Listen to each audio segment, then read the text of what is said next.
नया वर्ष मना रहे।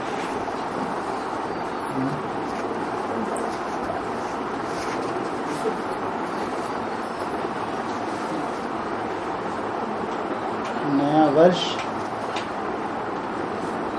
और नया युद्ध।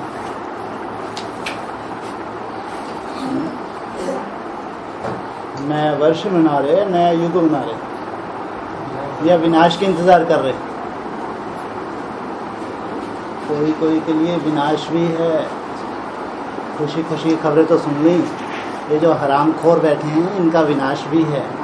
ये कुत्ते के दुंदू भी बैठे हैं, महा हरामखोर, इनका विनाश भी है। बहुत अच्छे से समाचार तो सुन लिए, लेकिन इनका जिनका विनाश होना था वो कुछ बोल ही नहीं पाए। युग तो है नया सबके लिए, जो हराम के खाने वाले। हराम के खाने वाले कौन होते हैं? हरामखोर बाबा ने मूल्यों में किनको कहा? मूल्य में आया नहीं ये शब्द हरामखोर? हैं जी, बिना मेहनत। यहाँ ऐसा कोई है जो चार्ट नहीं बनाता है? ऐसा कोई है जो अमृत वेला नहीं करता? फिर यहाँ हरामखोर कहना तो कोई सेंस ही नहीं है। विकारों की लत अगर लगी है, विकारों की लत, जो विकार भगवान छुड़ाने आए हैं वही लत है आज भी, अभी भी। यहाँ आके इनकी क्या गति करो? इनके दांत टूटेंगे नहीं टूटेंगे? गणेश का क्या किया था? आज मूल्य क्या बताया? दांत तोड़ दिया। पहचान भी हो जाए कि यही था वो हरामखोर, इसके दांत टूटे। पहचान भी तो होनी चाहिए ना। उस वक्त अगर इशारा दिया था किसके लिए, फटाक से गिरा, दांत बाहर, तब संभले। ऐसे नहीं संभलता है। ये दांत टूट, सबको मालूम पड़ा कि इसके दांत के दांत कहाँ चले गए बेचारे के। अलर्ट। अगर नया युग है, अब तो अपनी बहुत आफत करनी है। अगर पुराने संस्कारों को लेकर चल रहे हैं तो ध्यान रखना आप नहीं, और तुम छूट नहीं सकते। सबसे बड़ी बात है, तुम्हारा एडमिशन हो गया, तुमको छोड़ेगा नहीं बाबा।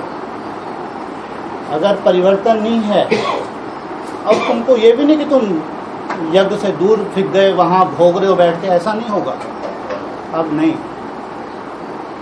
लेकिन तुम्हारे पास कोई भी ऐसी अनुभूति नहीं होगी कि नई दुनिया आ गई, और नई दुनिया के बीच में ही तुम रहोगे। ये तुम्हारी बहुत बड़ी सजा है, और इसी काबिल हो तुम। सबसे बड़ी सजा वहां सजा भोगना तो कोई बड़ा, सभी सजा भोगना। 60,000 भस्म होने जा रहे हैं, तो कोई सजा नहीं है। वहां रह के भोगा तो कोई बड़ी बात नहीं। इस दुनिया में रह के अगर अनर्थ किया और अभी भी अपने को चला रहे हैं, भगवान को भी बुद्धू बना रहे हैं। इसलिए उनका हरामखोर बोला। भगवान की तो इच्छा होती है इनको उठा के बाहर फेंक। ऐसे गंदे हैं, यहाँ बैठे हैं, क्या इलाज करेंगे? इसलिए इनके तो वो बत्ती सी बाहर जरूरी है। इनकी बत्ती सी बाहर हो जाए तो सबको चेहरा दिख जाए, ये था वो गंदा।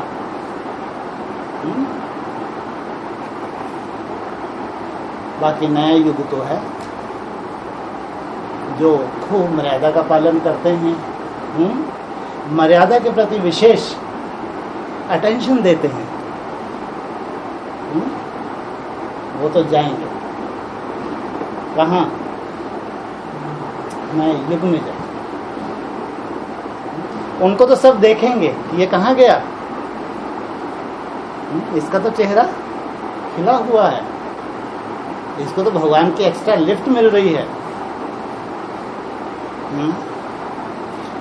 हमने युग कवि तो कहेंगे कि हमको लिफ्ट मिले। पहले अगर हमारे मन बुद्धि में याद की यात्रा में विघ्न थे, वो विघ्न दूर हो रहे हैं। सहज हो रही याद की यात्रा, धारणाएं भी धीरे धीरे सहज वह नई दुनिया में कुछ कठिनाई होती है पुरुषार्थियों को? नई दुनिया में जो पुरुषार्थ है उनको कठिनाई होगी? अगर वहाँ कठिनाई है तो नई दुनिया भ्रम है उनके लिए, भ्रम, नई दुनिया नहीं है। नई दुनिया जो चुने चुनाए जा रहे हैं उनको तो भगवान का बहुत सहयोग मिल रहा है और बहुत मिलना है। उनके लिए ये भी बोलते हैं कि तुम्हारी मेहनत, जो तुम मेहनत कर रहे हो, ये मेहनत का फल अभी क्या है? मेहनत है। और भगवान को तुम्हारी मेहनत पसंद है। लेकिन इशारा अगर दिया डेंजरस, वो अलवेले हैं, भयंकर अलवेले हैं, धारणाओं के प्रति अलवेले। ये तो चलेगा ही नहीं यहाँ, ये गंदगी तो चलेगी ही नहीं। ये तो सैंपल तैयार हो जाएंगे। धारणाओं के अलवेले तो ये दांत टूटने वाले सैंपल तैयार होंगे। तुम्हारी बत्ती सी देख के सबको शिक्षा मिलेगी, अपन तो बच गए। हर तरह के सैंपल चाहिए नहीं चाहिए, प्रैक्टिकल पार्टी है ना, है? तो ऐसे भी तो अनूठे सैंपल को हो, हैं? गंदगी भरे सैंपल को हो, ये भी प्रैक्टिकल हो जाएगा ना, हमारा प्रैक्टिकल ज्ञान। चैतन्य मूर्तियाँ, देवता अगर प्रैक्टिकल तैयार हो रही हैं, तो अगर कोई गंदगी को नहीं छोड़ रहा तो उसकी सजा होना वो भी प्रैक्टिकल है। अब नहीं, अब नहीं, अब तो नया युग हम स्वागत कर रहे हैं। किसका? नए युग का स्वागत कर रहे हैं। नया युग तो नई सोच। नया युग तो हमारी सोच कैसी होनी चाहिए? पुरानी नहीं। अगर पुरानी सोच है, बहुत बड़ा धोखा है अपने साथ। सोच का परिवर्तन। कहाँ बैठे हो? कौन से संगठन में आपका एडमिशन मिला है? थोड़ा चिंतन करो। कोई ऐसा पुण्य कर्म रहा है पिछला? नहीं तो वहीं धक्के खा रहे होते जहाँ 60,000 भस्म होने जा रहे हैं। भगवान का थैंक्स करो, शुक्रिया अदा करो भगवान का। भगवान जहाँ नई दुनिया की स्थापना कर रहे तुमने, वहाँ हमको बुला लिया उस संगठन में। जबकि उस संगठन में तो अगर थोड़ी सी बदबू होती है तो भयंकर फैल जाती है। इतना पारदर्शी बनने जा रहे हैं संगठन, इतना पारदर्शी। यहाँ बदबू छुपेगी, गले गले मिलता रहे। अंदर बदबू भरी है, गले भी मिलता है हरामखोर। हरामखोर है, हरामखोर नहीं है। अरे जिसकी बात कर रहे हैं कौन है? कौन है? हरामखोर या हरामखोर नहीं? हाँ, क्या बोला? गले कौन मिलता है? गंदा।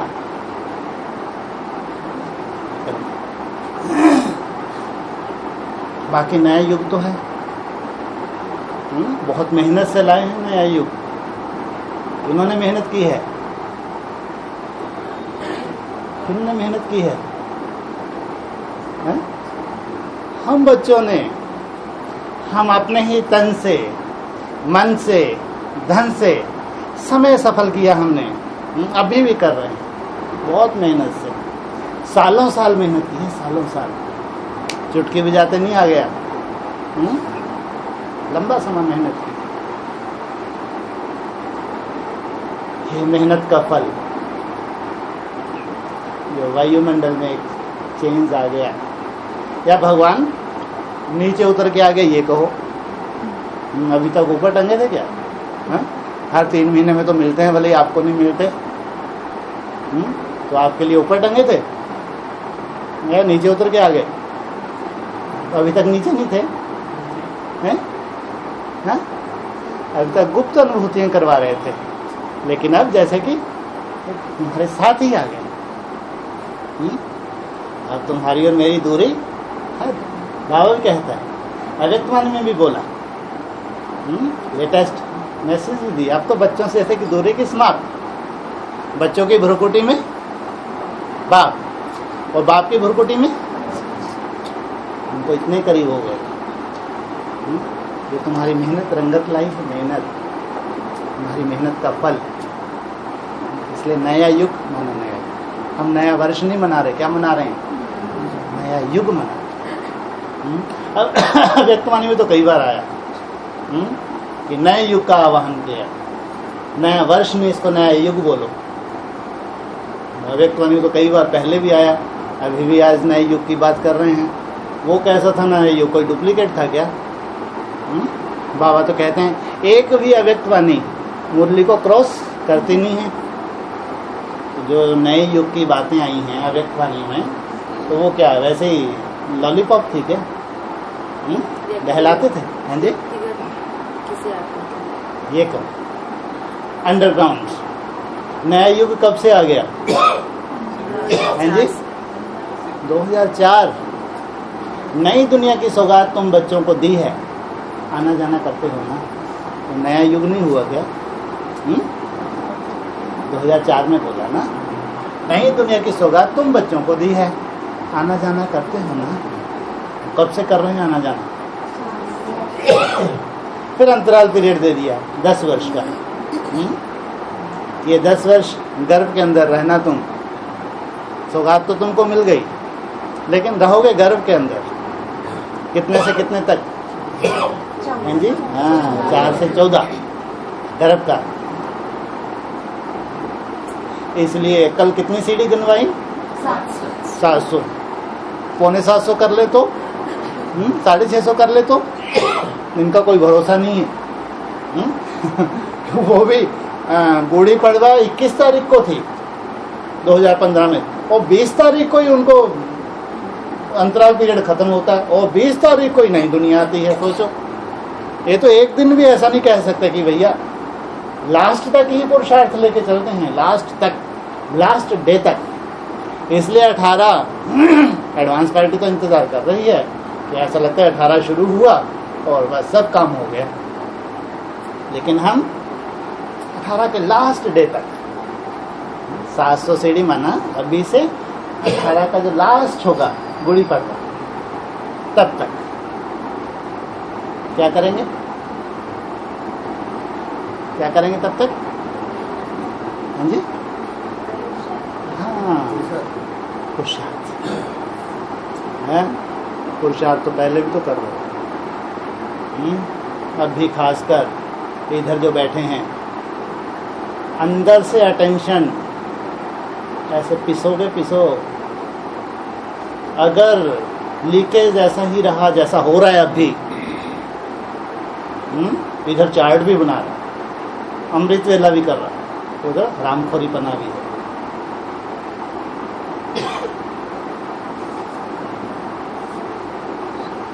सबसे पहले लठ कहाँ पड़ने चाहिए? हाँ, नई दुनिया। सबसे पहले लठ, ये सैंपल बनाओ, पिटाई में भी इनको सैंपल बनना चाहिए। अगर ये चैतन्य म्यूजियम बने तो पिटाई में भी ये नंबर 1। सब नहीं है, ऐसे चेहरे उतारने की जरूरत नहीं है जो हरामखोरों की बात की। पिटने में भी नंबर 1 ये पिटेंगे। इनको सैंपल बनाएंगे। ये वो हैं, मैं बार बार बता रहा हूं, इनको कोई असर नहीं, पुरानी चाल छोड़ी ही नहीं है। चार्ट भी बना रहे हैं, अमृत विलय कर रहे हैं, सैंपल। बाकी अब नहीं, नई दुनिया, नया युग, वहां ये नहीं चलेगा। इसलिए अब इधर तुमने किया, उधर तुमको थपड़ा पड़ा, वहीं जहां तुम हो वहीं पिटोगे। अभी क्या अंजाम होना चाहिए? अभी तुम्हारी अगर गलती को इग्नोर किया बाप ने, अब तुमने गलती की तो वहीं तुम्हारी पिटाई शुरू। तब जाके हम कंट्रोल कर सकेंगे जो हम कंट्रोल कर सकते हैं। बहुत कुछ हम कंट्रोल कर सकते हैं, लेकिन करते नहीं है अलवेलेपन की वजह से। अटेंशन देके कंट्रोल जो कर सकते हैं, अलवेलेपन की वजह से हम कंट्रोल करते नहीं हैं। इसलिए सजाएं हमको कंट्रोल कराएंगे, और ये ज़रूरी है। जैसे आज ही बाबा ने बोला, ये लेटेस्ट कैसेट थी आज जो चली, नेट से निकाली गई लेटेस्ट कैसेट थी। क्या बोला? 7 रोज़ की भट्टी, जो तुमने अभी की ना कल तक, 7 रोज़ की थी, कितने दिन की थी? हाँ, तुम ये नहीं सोच लेना 7 रोज़ के बाद तुम पार हो गए, निश्चय बुद्धि बन गए हैं। सुना नहीं सुना? कान खड़े नहीं हुए? माना 7 रोज की जो तुम्हारी भट्टी कल तक हो चुकी, तुम ये मत सोच लेना कि 7 रोज की भट्टी हो गई, काम हो गया, मैं तो निश्चय बुद्धि विजयंती नहीं। इसका मतलब माया भी सबसे पहले, जैसे बाबा बार बार कैसेट्स में इशारा देता है, एनएस और नेपाल, नेपालियों को सबसे पहले ठोक के देखा जाएगा। नेपालियों में नंबरवार है ना, सबसे पहले ठोक के देखेंगे, फिर 28 में जाके, और रगड़ यहीं सबके सामने जाएगा 28 में, ऐसी गंदगी भरा। 10 साल की सजा मिलेगी इसको, 10 साल की सजा, थोड़ी बहुत नहीं। हंसना तो इस पे चेहरे पे कभी आएगा ही नहीं। कम सजा है क्या? ये सैंपल है, हंस नहीं सकेगा अभी, ये ढीठ है, ढीठ। 10 साल पीछे फेंकेगा और रहेगा तुम्हारे बीच में। ये जरूरी है, ये जरूरी है, ये हरकतें हैं, हरकतें हैं। इसलिए नया युग, नया युग जो मर्यादा के प्रति बहुत आज भी अलर्ट हैं, मर्यादाओं का पालन कर रहे हैं, बहुत ध्यान देते हैं मर्यादाओं का। इसमें मुख्य है प्योरिटी, संकल्प के ऊपर भी अटेंशन देते हैं। ये हैं खुशबूदार, इनके लिए नया युग, इनके अंदर खुशबू है, इनके लिए खुशी आई है, खुशी। जिनके लिए लास्ट अव्यक्तवाणी क्या बोला, जो लास्ट इस सीजन की अव्यक्तवाणी बनी है, चली है, उसमें क्या बोला? सदा मुस्कुराने का इशारा दिया। सदा मुस्कुराते। ये बनावटी मुस्कुराहट कब चलेगी? चलेगी कितनी देर तक मुस्कुराएंगे ऐसा चेहरा बुत्था करके? नहीं, अंदर की मुस्कुराहट है जो बंद ही नहीं हो सकती। इसलिए नया युग तो 2004 में आ गए। अव्यक्तवाणी बोला, नई दुनिया की सौगात तुम बच्चों को दी है, आना जाना करते हो ना। फिर 10 साल का अंतराल पीरियड पूरा हो गया 2014। 2014 और 1947-47 का कैलेंडर भी एक ही। जब भारत आज़ाद हुआ था 47 और 2014 एक ही कैलेंडर। इसका मतलब सेम परिस्थिति वैसी की वैसी है। जो 47 में यज्ञ में ड्रामा रिपीट हुआ था, और वही का वही ड्रामा फिर 2014 में, जैसे अंतराल पीरियड समाप्त, नई दुनिया का प्रैक्टिकल रूप। अब बाबा को कम से कम कितने चाहिए? कम से कम कितने चाहिए बाबा को? 8। 8 का भी एक संगठन है। 8 है, 8 का अपना एक संगठन है, संगठन। हाँ, भले 8 नंबरवार हैं। 8 में कोई अव्वल नंबर और कोई लास्ट नंबर। तो लास्ट और अव्वल नंबर में कुछ अंतर होगा नहीं होगा? इसलिए अभी भी अंतर है। नए युग आने से लेके 700 सीढ़ी का अंतर है, नहीं है? तो इसमें जो थोड़ा बहुत जो अष्टदेव जो नंबरवार हो रहे हैं, बाप को अपनी तरफ से जो करना है वो तो अपनी मेहनत में लगे हुए हैं बेचारे। लेकिन अब बाप को जो उनके प्रति अपना कर्तव्य निभाना है, बाप का भी अपना कर्तव्य है। ये जो हम मेहनत कर रहे हैं, चार्ट बना रहे हैं, तो हम अपना एक कर्म कर रहे हैं, लेकिन हमारे कर्म के प्रति बाप का भी कर्तव्य है। तो सबसे पहले 8 के प्रति जो बाप का कर्तव्य है, बाप निभाएगा। 8 में भी खास कितनी भुजाओं के संस्कार मिलने हैं? सबसे पहले 4। तब कहेंगे विष्णु का राज आ गया। कितनी भुजाएं हैं? कौन कौन सी हैं? हाँ जी, 4 भुजाएं कौन कौन सी हैं? पुरानी कैसे क्यों सुनते बाबा जी? 4 भुजाएं कौन कौन सी हैं? राइट तरफ ऊपर ओम राधा कुमारी कन्या बताया। लेफ्ट तरफ ऊपर वैष्णवी को बताया, छोटी माँ को बताया। और राइट तरफ नीचे गदा को बताया। और लेफ्ट तरफ नीचे जगदम्बा को बताया। ये है अभी का लेटेस्ट समाचार। इनके चेहरे पे खुशी प्रैक्टिकल दिखे। अभी तक ये पर्दे के अंदर थे, अब ये पर्दे के बाहर आ जाएंगे। इनकी अनुभूतियों से हमको लगे कि नहीं, स्वर्ग आ गया। इनका चेहरा देख के हमको लगे कि स्वर्ग आ गया। ये है इसलिए नया युग। ये भी बाबा ने कई कैसे में इशारा दिए। 8 हैं, उनका परिवार भी है। परिवार कितना बड़ा है उनका? हैं जी 16,000 को 28 तक। सबसे छोटा से छोटा परिवार उनका 108। छोटे छोटे 8 तो खुद ही हैं। 8 के परिवार की बात हो रही है जी। 24 बाकी क्या कर रहे हैं? 50। थोड़ा सा तो बड़ो हो। 50 कौन सी मुरली में 50 आया? 60 कौन सी मुरली में आया?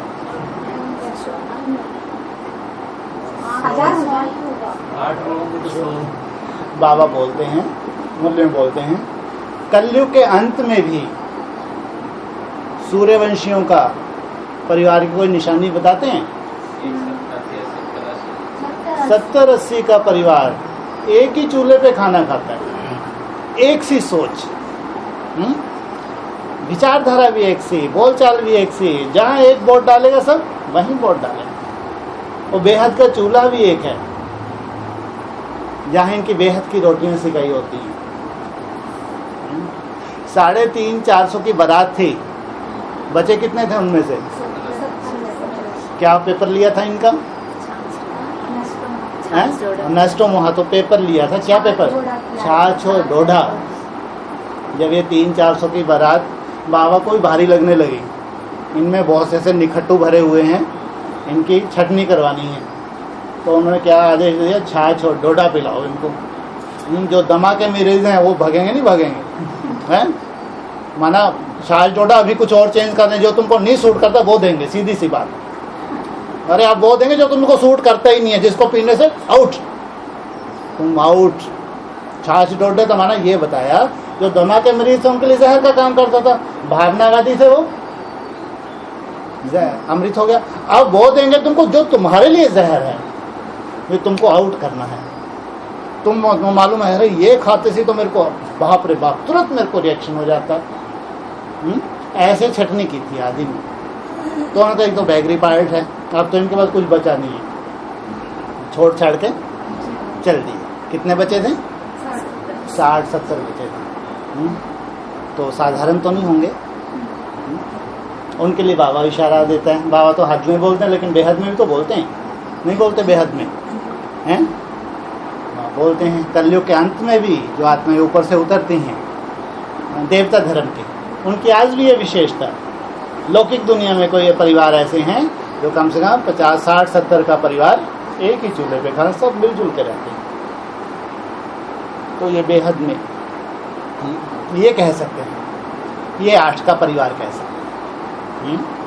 वफादार, आज्ञाकारी, फरमानबरदार, ईमानदार, ये कह सकते हैं। साथ साथ ये ट्रांसफर होंगे नंबरवार, ये भी हैं तो नंबरवार।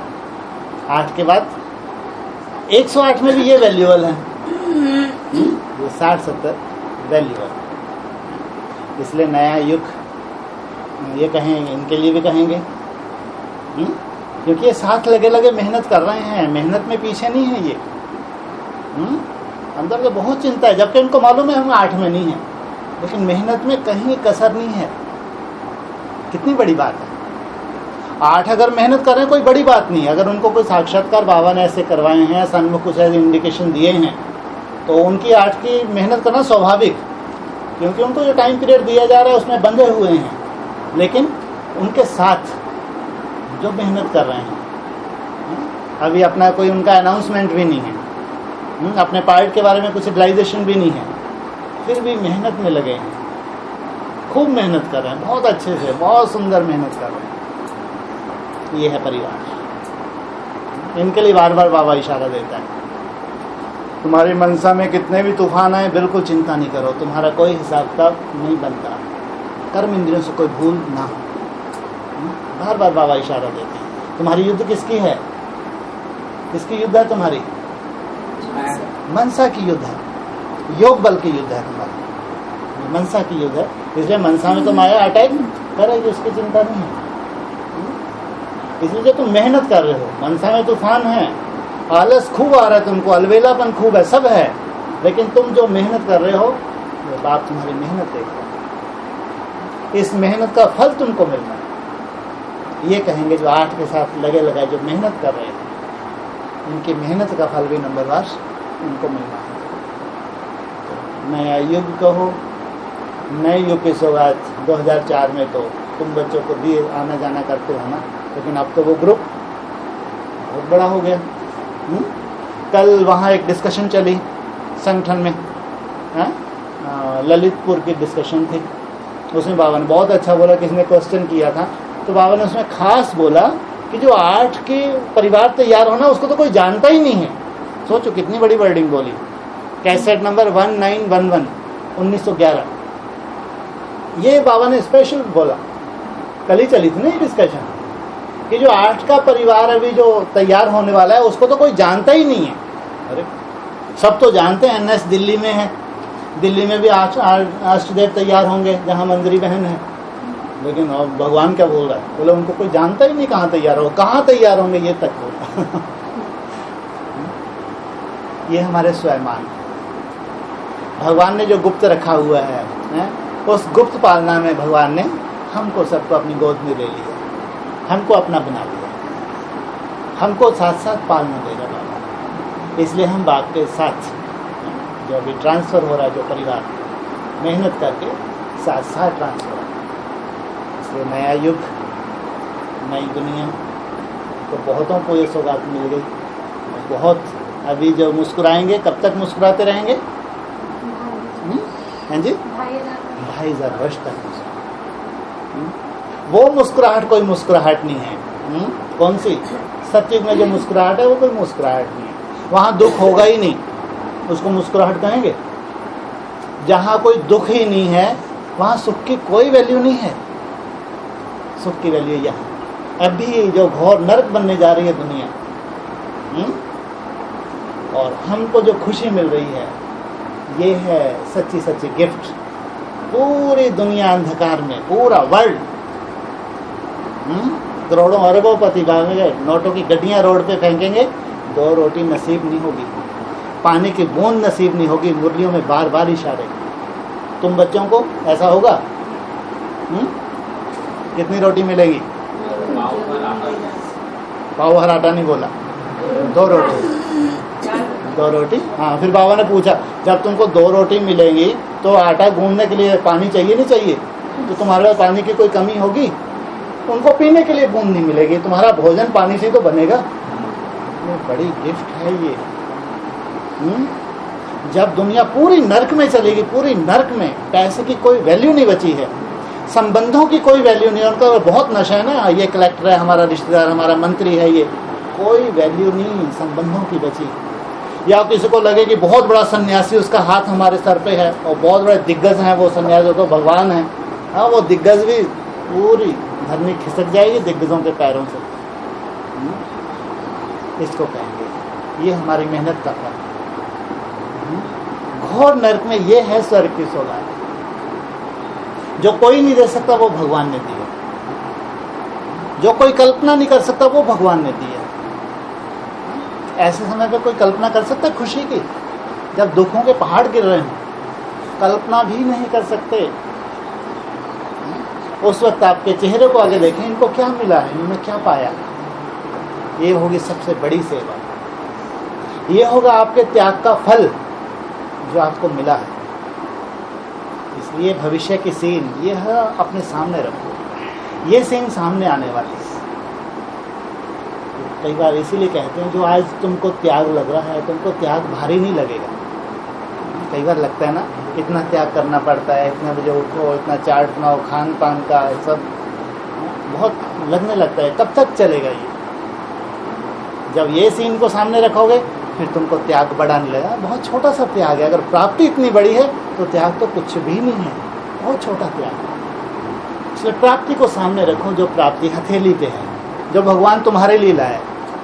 अब तुमको कम से इतना तो यकीन हो गया कि सबसे पहले मैं अधिकारी हूं या 60,000 अधिकारी हैं, इतना निश्चय हो गया। कम से कम इतना तो निश्चय हो जाना चाहिए कि इतना बड़ा एडवांस का परिवार जो भगवान को अपना आज भी मानता है कि साकार में इस धरा पे भगवान है, वो हमारा है। एडवांस परिवार, हम इतने नॉलेजफुल तो हैं, इतना ज्ञान तो उनकी बुद्धि में है, लेकिन साथ साथ उनकी बुद्धि में ये भी ज्ञान है कि अभी घोर अंधकार आने वाला है, महाशिवरात्रि आने वाली है। तुम्हारे लिए महाशिवरात्रि आने वाली है। क्या आने वाला है? जयंती। उनके लिए घोर ज्ञान की रात्रि, तुम्हारे लिए शिव जयंती आने वाली है। हमारे लिए भगवान का जन्म होने वाला है। हम भगवान को सामने देखेंगे, भगवान के उस स्वरूप को जो भगवान ने अभी गुप्त रखा हुआ है। बाबा भी कहते हैं अभी मेरा साधारण स्वरूप तो तुमने देखा, लेकिन मेरा असाधारण स्वरूप तुमने देखा क्या? वो तो अपने बच्चों के लिए रखा हुआ है। वो जो सूर्यवंशी बच्चे हैं, जो बहुत मेहनत कर रहे हैं, वो स्वरूप उनके सामने, उनके लिए, जिनके लिए बार बार बोलते हैं जो देखे जो सुने मेरा बाप सदा काल के लिए निश्चय बुद्धि हो जाए। तो वो जो तीसरा नेत्र बाप ने गुप्त रखा हुआ है, वो इसलिए गुप्त रखा है कि जो मेरे बच्चे हैं वो जब मेरे सामने हो तब मैं खोलूँगा, ऐरे गहरे नथु खैरे के लिए नहीं खोलूँगा। इसलिए भगवान के बच्चे हैं जो मेहनत कर रहे हैं, जिनको बाप अपना मानते हैं, उनको ये सबसे बड़ी प्राप्ति जो भविष्य की प्राप्ति है, ये हमारा जन्म सिद्ध अधिकार है। भगवान से ये गिफ्ट हमारा जन्म सिद्ध अधिकार है। ये गिफ्ट तुमको जन्म ले, बाबा कहते हैं जब तुमने जन्म लिया तब भी तुमको मिल गई ये सौगात। तुम्हारा जन्म सिद्ध अधिकार क्यों बोलते हैं? हाँ, जन्म लेते ही, भले उस वक्त हम अबोध थे, बुद्धि में इतना ज्ञान भी नहीं था, लेकिन भगवान ने तो गिफ्ट तुमको, भले अब तुम धीरे धीरे नॉलेजफुल बनते जा रहे हो, धीरे धीरे भगवान के करीब आ रहे हो, लेकिन गिफ्ट तुमको कब मिल गई? जन्म लेते से, जिस दिन तुमने भगवान को स्वीकार किया, भाव को जिस दिन तुमने पहचान लिया कि भगवान इस धरा पे ऐसे साधारण रूप में आ चुका है, उस दिन तुमको गिफ्ट मिल चुकी है। वो गिफ्ट अब प्रैक्टिकल रूप धारण करेगा। ये इसलिए कौन सा युग आया? नया युग को क्या बोलते हैं? सतयुग। सतयुग का मतलब क्या है? सत्यता, सत्यता, झूठ वहां नहीं होता। सतयुग माना सत्य, जहां देखो सत्यता, अंदर बाहर से एक, झूठ वहां नहीं है। अगर माया का कुछ ऐसा थोड़ा बहुत है भी अंदर कचरा, अब ये त्याग दो। हम जैसे भी हैं, भले एक दो का कोई हमको स्वीकार ना करे यहाँ पे, लेकिन जहाँ कचहरी का मौका मिले अपने अंदर की गंदगी बता दो। अभी मेरे में ये कमजोरी है, मैं चिंता मत करो। सामने वाला क्या सोच रहा है? इन ब्राह्मणों से सर्टिफिकेट नहीं लेना है, इसकी चिंता मत करो। ज्यादातर हम चिंता करते हैं इन ब्राह्मणों की, बाप की चिंता नहीं करते। इनकी चिंता मत करो। यहाँ जितनी अपनी गंदगी निकाल के रख देंगे उतना भगवान खुश हो जाएगा। इसलिए सत्ययुग माना सत्यता, तुम्हारे अंदर सत्यता, जैसी बाप के पास सत्यता है वैसी सत्यता तुम्हारे अंदर आ जाए। और जो थोड़ा बहुत 63 जन्मों का कचरा है, इसको खत्म करते जाए। एक तुम्हारे पास याद का बल है, जो तुम मेहनत कर रहे हो, उसके बावजूद ये कुछ है तो कचहरी तुम्हारे पास है, उसके बाद भी है, फिर बाप को बार बार एप्लीकेशन लगाते हो तो ये कचरा रहेगा। तब सत्य युग, अब तुम्हारे अंदर बिल्कुल सत्यता आ गई। अब ये सोने की दुनिया आ गई। सोना अर्थात सच्चाई, सफाई। ये दुनिया सोने की दुनिया है, जहाँ झूठ, कपट, ईर्ष्या, द्वेष, ये कुछ भी नहीं होता। इन सब के संस्कार मिले हुए, सबके समान संस्कार। जिसको देखो कैसा दिखता है, ये फरिश्तों की दुनिया है, फर्श की दुनिया। सब इनका कोई रिश्ता नहीं है, क्योंकि ये फर्श पे रहते ही नहीं है। ये जो फर्श है अभी यहाँ रहते ही नहीं है, ये भी तो फर्श है ना। और इस फर्श से रिलेटेड जो कुछ है वो सब त्याग दिया तुमने, जैसे कि फरिश्ता बने ऊपर उठकर फर्श की दुनिया से ऊपर। मेरे तो एक बाप, दूसरा नहीं कोई। ये है सत्यता, ये है सच्चाई, इसको कहा सत्ययुग। अगर ये सत्ययुग है तो ये परिभाषा जान के, इस परिभाषा को और गहरे से मंथन करके ऐसा मेरे को बनना, याद के बल से भगवान के सहयोग से, ऐसा मेरे को बनना है। बाकी तुम नहीं बनोगे तो कोई दूसरा बनेगा क्या है? सबसे पहले तो तुम अधिकारी हो, ठीक है? ओम शांति।